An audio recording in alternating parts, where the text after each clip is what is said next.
New video and updates के लिए bell icon पर प्रेस करें और ऑल पर सेट करें। शुरू करते हैं अल्लाह के बाबरकत नाम से जो बड़ा मेहरबान और नहायत रहम वाला है। तमाम तारीफ़ें मेरे अल्लाह रब्बुल इज़्ज़त के लिए हैं। खौफनाक कहानियों के मुअज़्ज़ज़ नाज़रीन को मेरी तरफ़ से अस्सलाम वालेकुम। उम्मीद करती हूँ आप सब लोग खैरियत से होंगे, जहाँ होंगे खुश होंगे।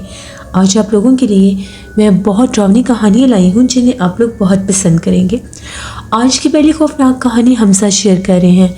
हमज़ा कहते हैं हम लोग मियाँ वाली के रहने वाले हैं और आज आपके साथ मेरे बड़े मामू की ज़िंदगी में पेश आने वाली बहुत ही ज़्यादा डरावनी कहानी शेयर करना चाहता हूँ। 2008 की बात है। मेरे जो बड़े मामू थे वो एक बस ड्राइवर होते थे, तो उनको बाहर सऊदी अरेबिया का किसी ने विज़िट वीज़ा उनके किसी दोस्त ने भेजा, तो मामू जो थे वो विज़िट वीज़ा पर सऊदी अरेबिया चले गए, लेकिन वहाँ पर भी उनका काम वगैरह नहीं चल सका। तो 3 माह के बाद वो वापस आ गए और उन्होंने दोबारा से ही बस ड्राइवरी शुरू कर दी। मामू कहते हैं कि जब मैंने सऊदीया से वापस आकर दोबारा से बस चलाना शुरू की तो उस वक्त मुझे कुछ और रूट्स दे दिए गए। पहले उनकी जो ड्राइवरी रूट्स था वो और था, अब उनको काफ़ी ज़्यादा लॉन्ग डिस्टेंस पर जाना पड़ता था, यानी कभी उनको सखर तक भी जाना पड़ता था और वो सारे जैसे रात के वक्त सफ़र शुरू होते थे या सुबह से शुरू होते थे तो रात तक जाते थे। मामू कहते मैंने तकरीबन आने के बाद 1 हफ़्ते के बाद मुझे जब पहली शिफ्ट मिली, जब मैं लेकर गया पहला टाइम रात का, तो हम लोग जब मुल्तान से आगे की तरफ जाया करते थे तो रास्ते में कुछ ऐसे भी बस स्टॉप आते थे जहाँ पर हम लोग सिर्फ़ और सिर्फ 5 मिनट के लिए रुकते थे, क्योंकि वहाँ पर आबादियाँ कम और गांव ज़्यादा होते थे। तो वो कहते हैं कि वहाँ पर एक ऐसा रास्ता था, वहाँ पर 2 रोड्स थे, यानी बिल्कुल साथ में ही 2 रोड्स थे, उनके सेंटर में सिर्फ एक दरख्त का फासला था। मामू कहते हैं उस साइड से भी हम लोग जाते थे, उस साइड पर भी एक बस स्टॉप होता था। तो मैंने सोचा आज इस साइड से चला जाता हूँ। दूसरे बस स्टॉप शहर में जाकर बनते हैं तो वो बहुत ज़्यादा उनको वहाँ पर दिक्कत होती थी कि पूरा शहर क्रॉस करना पड़ता था। ये जो दूसरी साइड थी, ये बस स्टॉप जो था ये बाहर मेन हाईवे रोड पर ही होता था। अक्सर गांव की आबादी के लोग उस बस स्टॉप पर भी बस का इंतज़ार किया करते थे।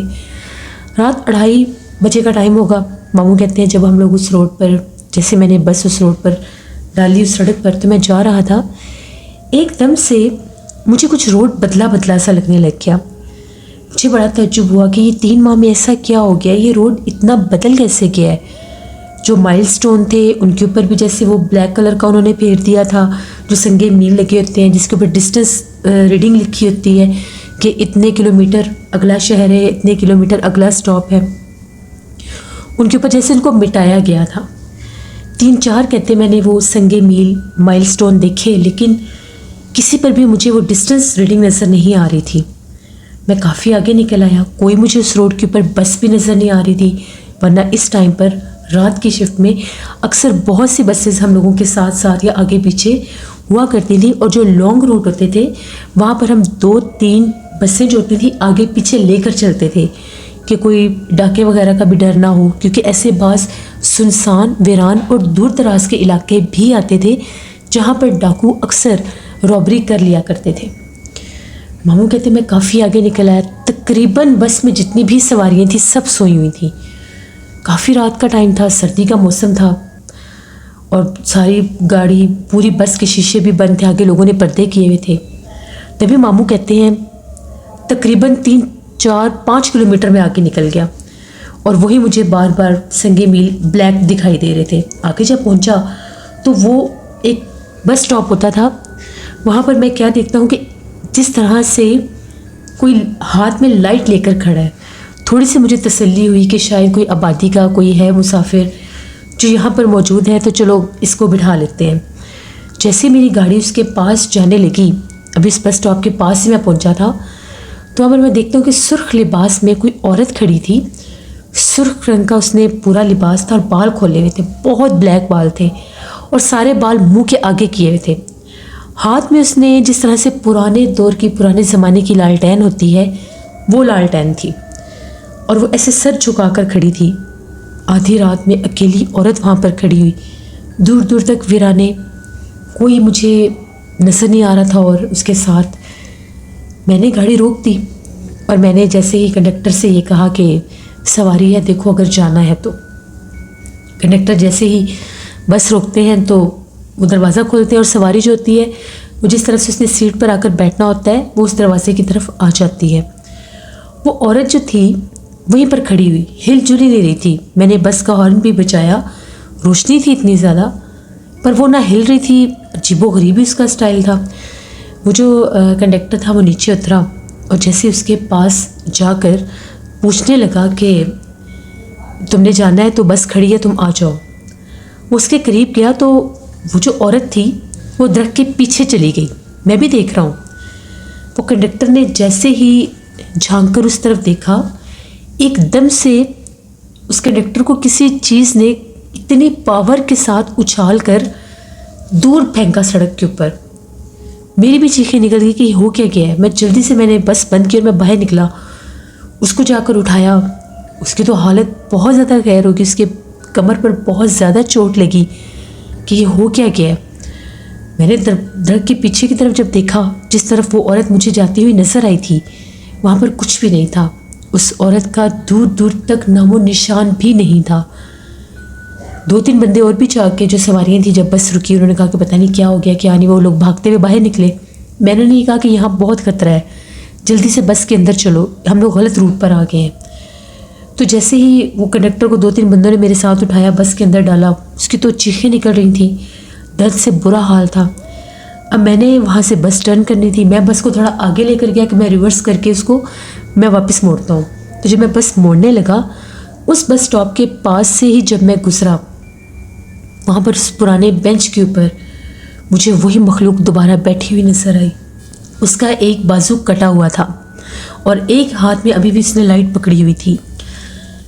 अल्लाह अकबर करते हुए सब जब हम लोगों ने बस वापस मोड़ी, एकदम से ऐसा लगा जैसे पूरी बस के ऊपर पथराव शुरू हो गया। पीछे से इतने पत्थर जैसे ज़ोर ज़ोर से कोई पत्थर मार रहा है और खौफनाक चीखों की आवाज़ें जैसे गूंज रही हैं। वहाँ से निकलकर मैंने इतनी तेज़ उस टाइम ड्राइव की कि मैं ये भी भूल गया था कि मेरे साथ इतनी ज़्यादा सवारियाँ हैं, कहीं बस को कोई एक्सीडेंट या कोई नुकसान ना हो जाए। बस मैं वहाँ से निकलना चाहता था। जैसे ही वो दरख्त आया जहाँ से दूसरा हिस्सा था बस स्टॉप का, उस तरफ मैं मुड़ा। हम लोग काफ़ी आगे जाने के बाद, तकरीबन आधे घंटे की ड्राइव के बाद, हम लोग शहर में दाखिल हुए। वहाँ पर दाखिल होकर एक मस्जिद के पास मैंने गाड़ी रोकी। 3-3:15 बजे का टाइम हो गया था। वहाँ पर हम लोगों ने सारे पैसेंजर उतरे, मस्जिद में गए, उन लोगों ने तहज्जुद की नमाज़ पढ़ी, मैंने भी पढ़ी। अब जो कंडक्टर था उससे तो हिला भी नहीं जा रहा था, उसकी कमर पर इतनी चोटें लगी थी। उसको कोई चाय वगैरह पिलाई। वहाँ पर मस्जिद के पास ही चाय का एक ढाबा भी था। सारी सवारियों ने वहाँ पर उतर कर चाय पी। सब ने अल्लाह का शुक्र अदा किया कि हम लोग बच गए हैं। उन लोगों ने पूछा कि आखिर आप उस तरफ गए क्यों, वो सारे मेरे से पूछने लगे। अब मैं इतने लॉन्ग डिस्टेंस के बाद वापस आया था, 3 माह में यहाँ पर क्या कुछ हो गया मुझे पता ही नहीं चला। मैं बहुत कम रात के रूट पर गाड़ी लेकर निकलता था, नहीं तो दिन के टाइम ही ज़्यादातर मैं बस लेकर निकलता था। अब आने के बाद एकदम से मुझे ये टाइम मिलकर मैं चला गया और मेरी किसी भी अपने ड्राइवर दोस्त से बातचीत भी ख़ास नहीं हुई थी। तो वहाँ पर होटल पर पता चला कि यहाँ पर अक्सर रात को डेली जो बस गुजरती है रुकती है, यहाँ पर आकर लोग नमाज के लिए रुकते हैं, चाय वगैरह के लिए रुकते हैं। तो उनका ये कहना था कि पिछले कुछ अरसे से, पिछले 2 माह से वो पुराना बस स्टॉप बंद कर दिया गया है, क्योंकि वहाँ पर लोगों के साथ अजीबोगरीब हादसे होने लग गए थे। यहाँ तक कि कुछ लोगों ने ये भी बताया कि उस बस स्टॉप के पास नो एंट्री का साइन बोर्ड भी लगा दिया गया था, जो शायद मैं देख नहीं सका। फिर मुझे समझ आई कि वो जितने भी माइलस्टोन थे उनको क्यों मिटा दिया गया कि उस तरफ कोई गाड़ी जा ही ना सके। मैंने पूरे जितनी भी सवारियाँ थी उनसे भी माजरत की कि मुझे पता ही नहीं चला कि मैं उस तरफ जा निकला, क्योंकि मेरे जहन में तो वो पुराना रूट ही था। वहाँ पर तकरीबन आधा घंटा स्टे किया। जब सब नॉर्मल हुए तो वहाँ से हम लोग गाड़ी लेकर निकले। वहाँ पर जहाँ पर हम लोगों ने डेस्टिनेशन थी जो, वहाँ पर मैंने सवारियों को उतारा सक्खर में। उसके बाद मैं कुछ देर वहाँ पर आराम किया। फिर वहाँ से वापस जब मैं निकला तो जब मैं अपने शहर में पहुँचा तो मेरी कुछ ड्राइवर हजरात से भी इस मौजू पर बात हुई। उनका ये कहना था कि ये बात बिल्कुल ठीक है, वहाँ पर 2 से 3 बसों का एक्सीडेंट भी हुआ था। एकदम बस बिल्कुल सीधी जा रही होती है और सड़क के दरमियान कोई मखलूक, कोई औरत नुमा वजूद नमूदार हो जाता है, जिसको बचाते बचाते या तो बस किसी दरख्त से टकरा जाती है या फिर किसी और चीज़ के साथ टकरा कर एक्सीडेंट हो जाता है। वहाँ पर आसपास की जो सड़कें हैं कुछ गहरी भी हैं और कुछ उसके साथ मिट्टी नीचे की तरफ है, जैसे लोगों के खेत या ऐसी जगह होती हैं, दरख्त बहुत ज़्यादा है वहाँ पर। फिर मेरे एक दोस्त ने अक्सर मेरे साथ उसका हम टाइम एक्सचेंज कर लिया करते थे। अगर मुझे छुट्टी चाहिए होती थी तो वो चला जाता था, अगर उसे चाहिए होती थी तो मैं चला जाता था। उससे जब मेरी बात हुई, उसका नाम जब्बार था, उससे मेरी बात हुई तो उसने भी मुझे यही बताया। उसने ये कहा कि उस रूट पर आखिरी बस मैं ही लेकर गया था और वो भी रात का ही टाइम था। जैसे ही मैं बस उस स्टॉप की तरफ लेकर जा रहा था, अभी मैं उस स्टॉप से थोड़ा दूर था, तकरीबन 1 किलोमीटर ही दूर होऊंगा, तो मेरे देखते देखते सफ़ेद लिबास में एक औरत भागती भागती दरख्तों में से निकली और सड़क के दरमियान में आकर खड़ी हो गई। उसको बचाते बचाते मैंने बड़ी मुश्किल से ब्रेक्स लगाई तो बस की ब्रेक फेल हो गई। अगर गाड़ी उस वक्त खाई में जाकर गिरती, जो साइड पर इतनी गहराई थी, तो शायद कोई भी ना बचता हम लोगों में से। लेकिन अल्लाह बचाने वाला है कि गाड़ी एक दरख्त के साथ जाकर रुक गई। बहुत मुश्किल के साथ दूसरी बस के साथ अटैच करके गाड़ी को वहाँ से निकाला। उसके बाद कुछ नॉर्मल जैसे प्राइवेट लोगों की व्हीकल्स होती हैं, गाड़ियाँ होती हैं, उनके भी 2-3 एक्सीडेंट हुए। फिर लोगों ने ये शिकायत की कि उस बस स्टॉप पर रात के वक्त मगरिब के बाद अगर हम बस के इंतज़ार के लिए आकर बैठते हैं तो कोई पता नहीं कहाँ से कोई पुरसरार औरत निकल कर आ जाती है और बिल्कुल पास आकर बैठ जाती है, और देखते ही देखते वो इंसान पर ऐसी हावी होती है कि जो लोग वहाँ पर बैठे होते हैं या तो अपना ज़हनी तवाज़न खो बैठते हैं या फिर उनको जिन्नात के दौरे पड़ने लग जाते हैं। फिर उन इलाकों के जो बुज़ुर्ग थे उन्होंने मना किया कि उस बस स्टॉप पर ना जाओ, वो बस स्टॉप बिल्कुल वीराने में है और वहाँ पर भूत प्रेत और जिन्नात का बसेरा है। उस बस स्टॉप के पास एक बहुत पुराना और बहुत बड़ा कीकर का दरख्त भी था। उस कीकर के दरख्त के ऊपर चुड़ैल का बसेरा था। वही सुर्ख लिबास में रात भर उस रोड पर भी चलती फिरती दिखाई देती थी और जो कोई भी उस पुराने बस स्टॉप के पास आकर बैठता था उसके ऊपर वो हावी हो जाती थी। इसीलिए वहाँ पर नो एंट्री का साइन बोर्ड लगा दिया गया और बाकायदा तौर पर उन इलाकों में ऐलान करवाया गया कि कोई भी उस पुराने बस स्टॉप की तरफ ना जाए जहाँ पर एक भयानक चुड़ैल का बसेरा हो चुका था। मेरे मामू कहते हैं कि उसके बाद दोबारा कभी भी मैं उस साइड पर नहीं गया, बल्कि वो उस दरख्त की हमने मखसूस निशानी लगा ली थी। उस दरख्त के पास आते ही हम लोग अल्लाह का नाम लेना शुरू कर देते थे, आयतुल कुर्सी दुरूद पाक पढ़ना शुरू कर देते थे, क्योंकि बाज़ औक़ात कुछ लोगों के साथ ये हादसा भी होता था कि जब वो लोग उस दरख्त के पास पहुंचते थे, कोई अनदेखी कुव्वत, कोई गैर मरी मखलूक जैसे जिन्नात की कुव्वत या उस चुड़ैल की जो एक कुव्वत थी, वो ऐसा उनका दिमाग मूव करती थी कि वो ना चाहते हुए भी राइट मुड़ने के बजाय लेफ़्ट मुड़ जाते थे, क्योंकि बिल्कुल कॉर्नर पर एक दरख्त था जहाँ पर 2 रोड्स थे जो बिल्कुल साथ साथ थे और वो एक दरख्त थी उन दोनों को अलग अलग करता था। जैसे एक ही रोड के आगे से 2 वेव्स या 2 शाखें बन जाती हैं, इस तरह से था वो। इसलिए मामू कहते हैं कि वो बस स्टॉप बहुत मशहूर हो गया कि वहाँ पर एक पिछल पैरी चुड़ैल का बसेरा है जो उस कीकर के दरख्त के ऊपर बहुत बरसों से रहती थी। हालांकि बहुत पुराने दौर का मैं भी ड्राइवर था और मैं वहाँ पर अक्सर दिन के टाइम भी बस को लेकर जाया करता था और वहाँ पर अक्सर गांव के लोग हमें मिलते थे जो वहाँ पर बस का इंतज़ार किया करते थे। लेकिन उन 2 माह में उस मखलूक ने वहाँ पर बसेरा किया या फिर ऐसा क्या हुआ वहाँ पर कि वो मखलूक इस हद तक हावी होगी उस रास्ते पर कि वहाँ से कोई गाड़ी गुजरने नहीं देती थी। मजबूरन फिर वहाँ पर बाकायदा उस रास्ते को बंद किया गया, उस बस स्टॉप को बंद किया गया, क्योंकि इंसानों की ज़िंदगी से बढ़कर कुछ भी नहीं था।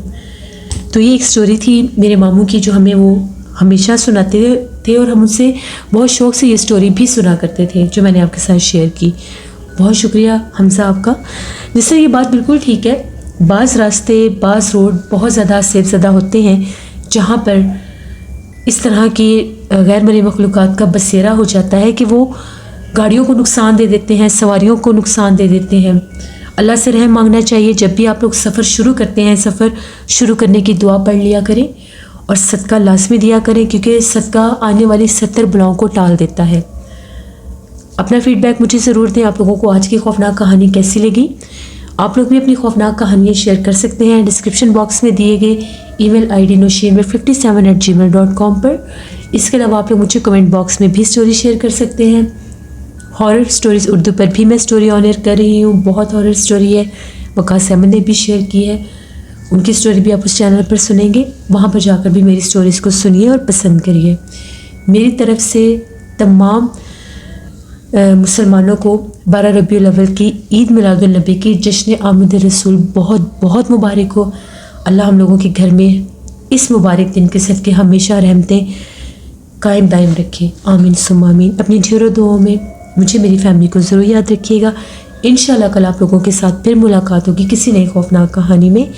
जहाँ रहें खुश रहें। Thank you for listening my stories. Stay blessed. अल्लाह निगहबान।